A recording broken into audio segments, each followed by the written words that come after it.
আচ্ছা, চাল কুমড়ো যদি চালে হয় তাহলে ধনেপাতা মাটিতে হয় কেন? চাল কুমড়া চালে হয়, ধনেপাতা মাটিতে হয় কেন? এটা কোনো প্রশ্ন? তুমি তো নিজে প্রত্যক্ষদর্শী, দেখতে পাচ্ছ চাল কুমড়া ঝুলছে, তোমার ঝুলছে না? আর ধনেপাতা ধন তো নিচেই থাকে, মানে ধনেপাতা তো নিচেই থাকে, তো উপরের জিনিস উপরে থাকবে না তো কি নিচে থাকবে? আর নিচের জিনিস কি উপরে থাকবে? ওপরের জিনিস ওপরেই থাকবে, নিচের জিনিস নিচেই থাকবে।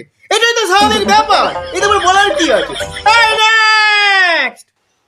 কন্ট্রোল।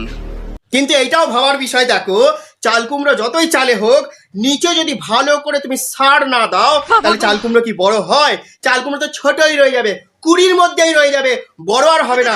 বড় না হলে চাল কুমড়ো খেতেও ভালো লাগবে না, আর দেখতেও তো ভালো লাগে বড় হলে, তাই না? খেতেও ভালো, দেখতেও ভালো, দেখেও মজা, খেয়েও মজা, সব দিক দিয়েই মজা।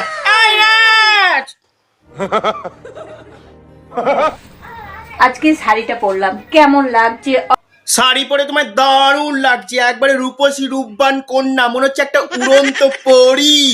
অবশ্যই কমেন্টে জানাবেন। সবকিছুই ঠিক আছে, কিন্তু তোমার এই দুটো বল যে বাইরের দিকে ঠেলে বেরিয়ে আছে না, মনে হচ্ছে আকাশে ডানা মেলে উঠতে চাইছে।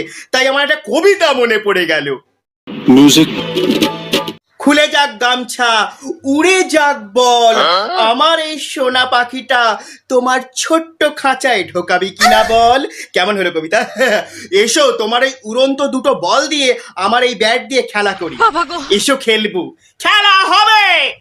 আসো খেলবো, খেলা হবে।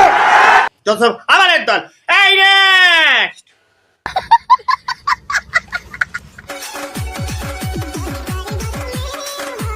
মানে আজকাল মোবাইল খোলার উপায় নেই, মানে মোবাইল খুললে কি সব ভিডিও চোখের সামনে চলে আসে, পোঁত নিয়ে মুখের মধ্যে ঢুকে যাচ্ছে। আমি কি তোমার তোদের গন্ধ শুকবো? তোমরা একটা বিষয় খেয়াল করেছো কি?